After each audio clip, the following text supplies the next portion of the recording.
Hi, I'm Vincent, or teethflavoured, I guess, if you know who I am. This is my first serious YouTube video. Wow. So freaking epic, right? For my first video, I just wanted to record the process of this drawing that I made. Very quickly, might I add. I did this in under an hour. Anyway, let's get this shit started, huh? So I wanted to draw Murch from Splatoon 3 because I think his design is very fun. Very fun to draw. Even though, I like drawing Spike a lot more. But if you know me, you probably already knew that.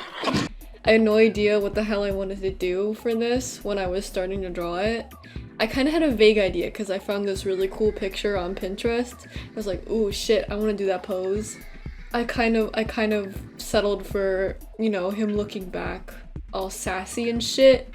Cause that motherfucker has an attitude, or at least he used to. Does anybody remember how much of a bitch he was in Splatoon 2? Cause I do. My sketches are usually very messy and ugly because a lot of artists usually complain that their sketch always looks better than their line art.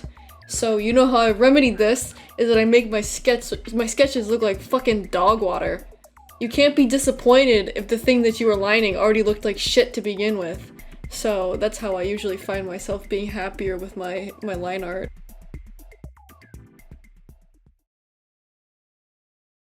So onto the line work next, which is usually very thick and sketchy. I have a very specific brush that I use in Psy that gives off this effect, which maybe if people are curious I'll give out the settings, though I'm not sure how many people still use Psy. I'm just stubborn. I used to be really uptight about my line work until I stopped giving a shit. I used to make sure it was all neat and tidy and thin and crispy, but I found that would stress me out, and I think messy line work gives my work more character. Neatness and consistency isn't what people come to my artwork anyway. If you look at my art, I'm always going to be drawing something different every single picture, which, why do I do that? I don't fucking know. I feel like if I started doing clean manga-esque or anime-esque line art one day like I used to do, people would assume that I either A, got a traumatic brain injury, or think I, was kidnapped and somebody is drawing in my place. I also tend to do impromptu edits or corrections. Somewhere in the footage you'll see me, you know, draw a sketch for the leg or the arm again, and I'll correct that with the line art. It's fast and it's easy and it gets shit done. A lot of my artistic techniques and my process, it relies on me being quick-handed and being able to do things easier or faster, because with my rendering, you'll see that I don't know what the fuck I'm doing, but I find that people like it, and I get compliments on the way that I render constantly, so I guess I'm doing something right.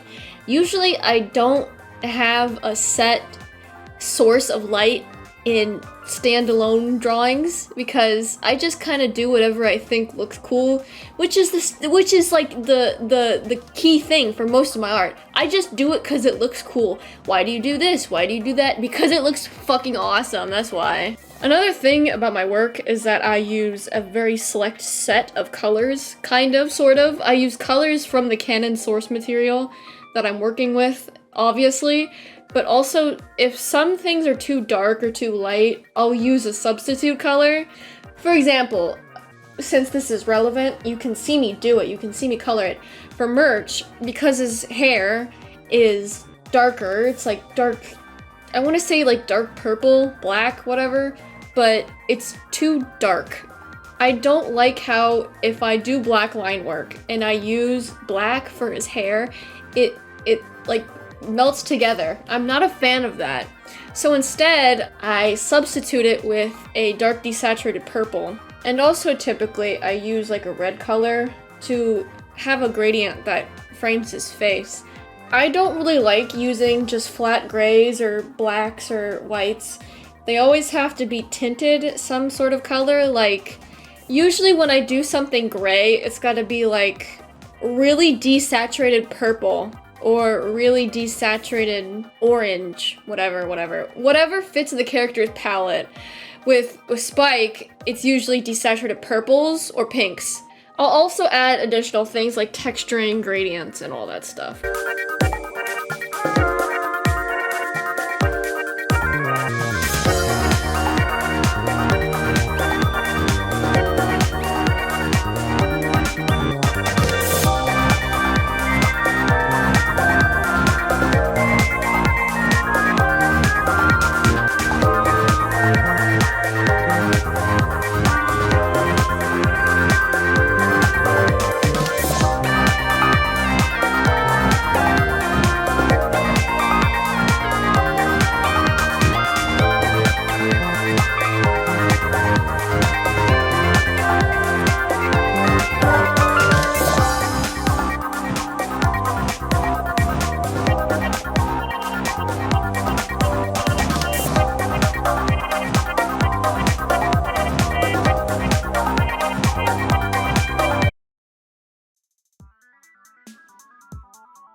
This is where I do the background. The background, I would argue, is one of my favorite parts to do with the drawing, because most of my backgrounds are graphic design based, which is a new thing that I picked up not too long ago. I'm usually inspired by magazine covers, album covers, just general Y2K graphic design, as you can tell by like the grids and those little sparkles and stuff.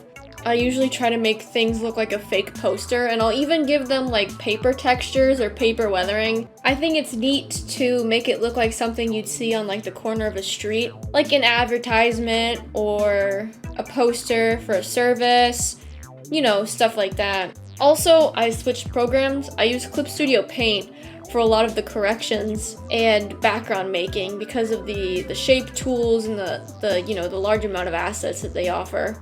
And also, I applied a lot of gradient maps to this piece, as what I usually do. I usually use gradient maps frequently. That's how I usually get those nasty, grungy colors I'm very fond of, is that I use gradient maps that I got off the asset store.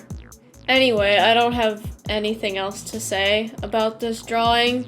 It's a very substanceless drawing, to be honest. I mean, I struggle to make full bodies look interesting in any sort.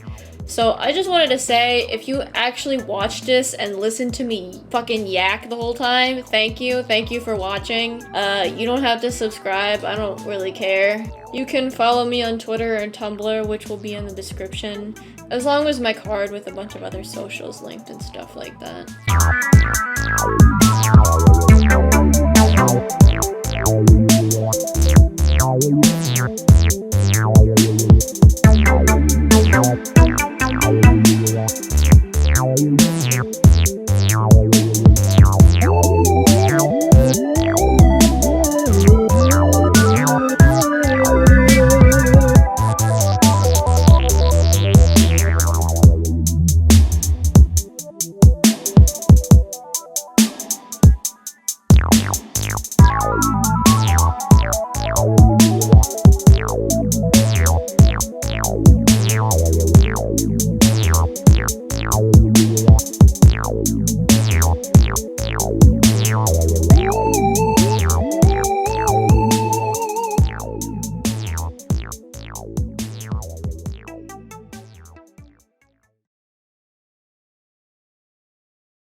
For the finished drawing, I think it came out pretty good. If I had to change anything, would have probably have tried on the background just a little bit more.